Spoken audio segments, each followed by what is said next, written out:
Welcome. مرحبا في قصيدة جديدة لوالتر ديلامير. the listeners ونحاول بهذا الدرس انه نوضح بعض المعاني والمفردات بالقصيدة. Here are some questions on the board and that we're trying to discuss to reach the purpose or the hidden meaning in the poem. Let's discuss in more details. Although the students don't like it, they like the general meaning and a simple idea or a simple explanation about the poem. But at the end, you'll discover that it's worthy to go through the details to discover the truth of the poem, the listeners. And question one, who are the listeners? Who are the listeners? What is the truth of these listeners? Are they, they're humans? Are they ghosts? Are they phantoms? What are they? Are they supernatural creatures? But as you'll see, that if that really phantoms, they're just like souls or spirits from another world. Why are they afraid and scared from the traveler? And this leads us to another question. What is the truth or reality of the traveler? And question two, what's the function of the moonbeams and why are the traveler's eyes gray? The white color or the gray color plays an important role in the poem. It is mentioned about 3 times, the moon and the gray eyes of the traveler. Okay, think about it. Some of the critics say that that traveler is a dead person. But how is it possible for a dead person to ride a horse? It's just in horror movies. It happens, or horror stories that that dead person would ride on back of a horse. And question 3: why is the letter T capitalized in the word traveler? That the word traveler starts with capital letter T. Yes, but as you know that, that in English text, always the words related to sky, related to heavens and gods, it is, capitalized, just like the word God, just like the word heaven, and this sacred people. Their names, these words will start with capital letter. And a question for: why are the phantoms scared of the traveler? Why didn't they open the door? I think they were in welcoming and they were in generous. They didn't open the door. Or perhaps they were afraid of the traveler. It means that the traveler is much more stronger than the phantoms. They were scared, they didn't open the door. It was night. And the traveler knocked once, twice, and 3 times, and he shouted many times, but they didn't open the door. So mean. Yes. F5. Why was the traveler the last living man? And what is the meaning of the horse? Yes. This is a very brilliant idea. A very good question. And yes, the traveler was the last person. That Walter Deliver tells us that this man was the last living one, or the last person awake of the world of human beings. And the horse, what is the reality or the truth of the horse? We're told that the horse is grazing, champing, and then he cropping. And with the end of the poem, you'll see that the plunging sound of the hooves on the ground. And at the end, it seems that the listeners are happy. That's because the traveler went away. And the question 6: what was the promise the traveler fulfilled? Yes.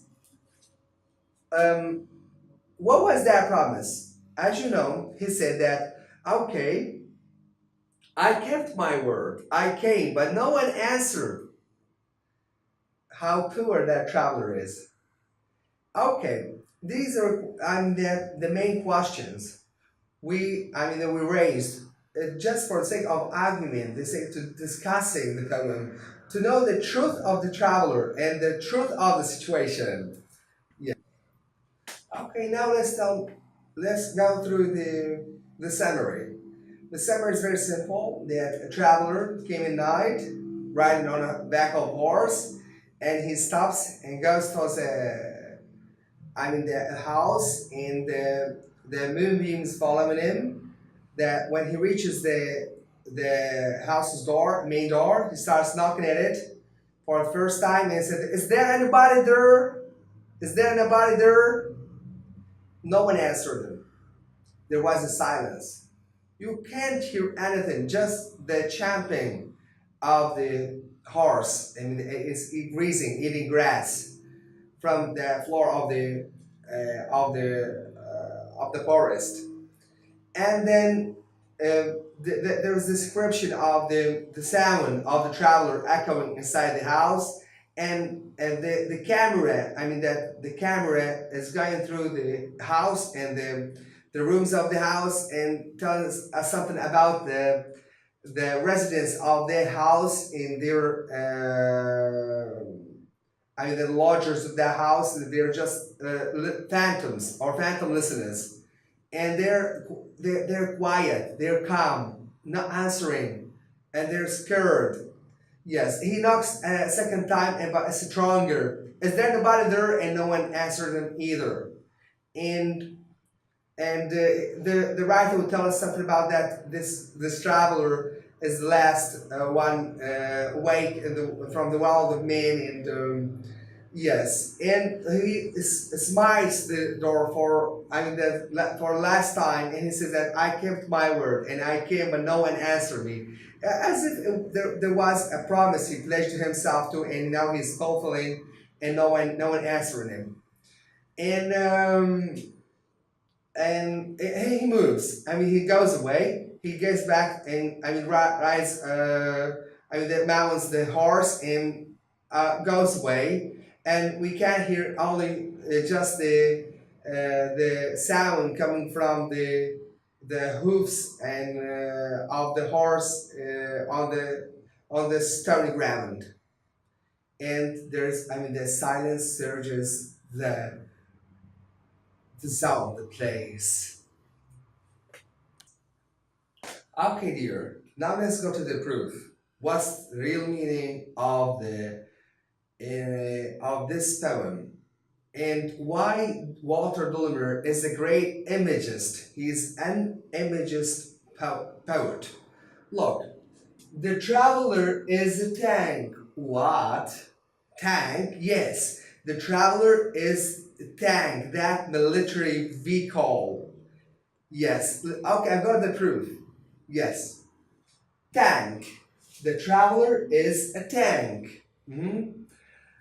The horse is a metal track, or the tank itself, and the people. The traveler.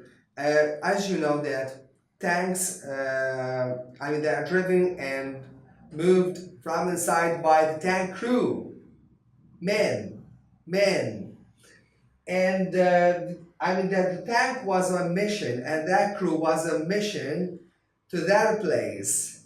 And the horse is the tank itself. And look at the words, champing and cropping. As you know that the metal track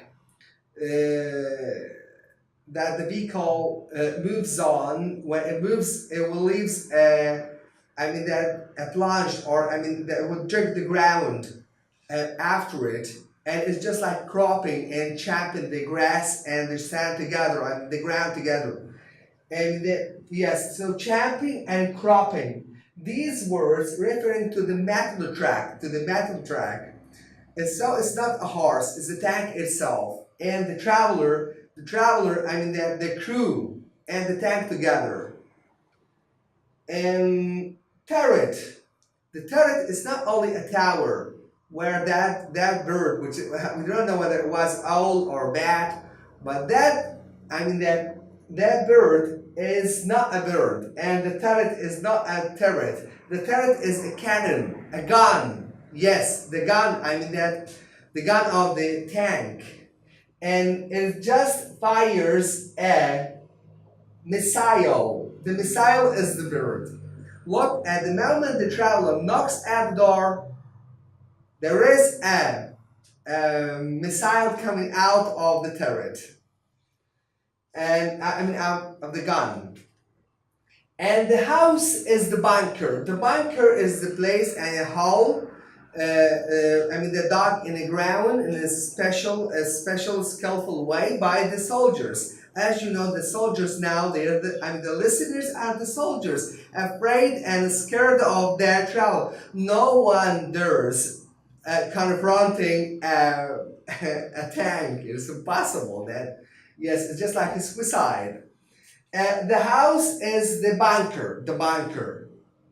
And it's protected by the sacks filled with sand or something like that, and arranged in a leaf-frame shape around the bunker. Now the bunker is it's not a window. The opening of the opening that no one dares to look at the traveler. It means that the soldiers were scared and hidden inside the bunker and away from the opening, the window. Yes, and it starred a leafy sky. This is really a very, very miserable line, very so sad one. And it referred to the clothes worn by the dead people on the ground, dead soldiers. As you know, that their clothes are usually spotted with different colors of green, dark green, light green, just like leaves. Leafy sky, it means that they're covered by the clothes. Or perhaps they're, what we call the camouflage. The soldiers always wore something just like nets or just like leaves, just camouflaging themselves or hidden themselves just like the trees in order not to be recognized by the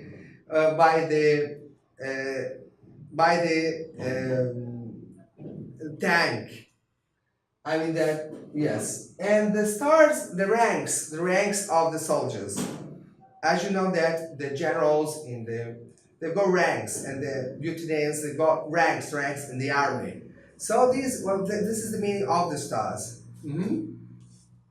And the word smite, when you go to the dictionary, it's not just knocking. Smiting means just firing a place. Okay. Now smite. At first knock the door, and then it's smout. Means the tank fires the bunker where the soldiers are hiding. Yeah. And the moonlight is the night vision rocket. As you know, in battlefields and wars, there will be missiles or rockets fired in the air for better vision during night. It will be just like day, just like moon in the sky. So the truth of the moon is not really moon. It was a night vision rocket. That's why the listeners hid themselves from that light. And it just like looked, when it moved inside the house, it was just searching or looking after them. Yes. A gray eyes are the tank's headlights. So that they weren't really the traveler's eyes, a human eyes. So it's really that the tank is a supernatural thing, a supernatural vehicle. And as you know that the power of the tanks is measured by the unit of horse unit.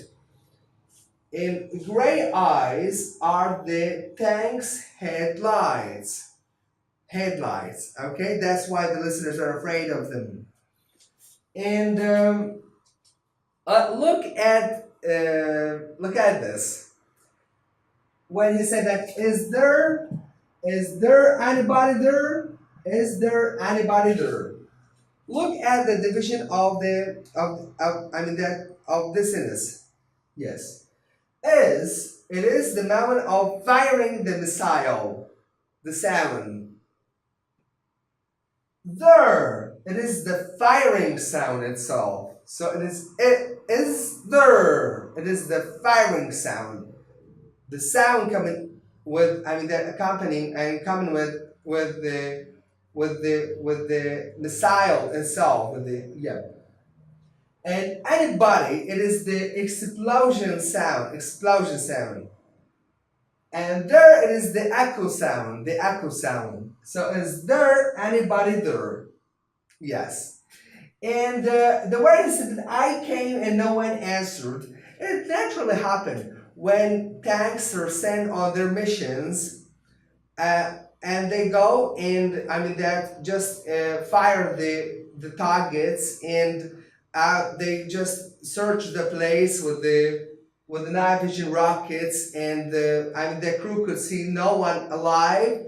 They would call their base saying that, okay, mission is fulfilled, mission is complete, and they will get back to their base. And so this is I came and no one answered means that everyone is dead, or that the crew of the tank told their base or the leaders that they couldn't see anybody alive. So they checked everything and everything was safe at the time during night. Thank you very much, and hope that I'll meet you again with the explanation of new idea literature. And goodbye.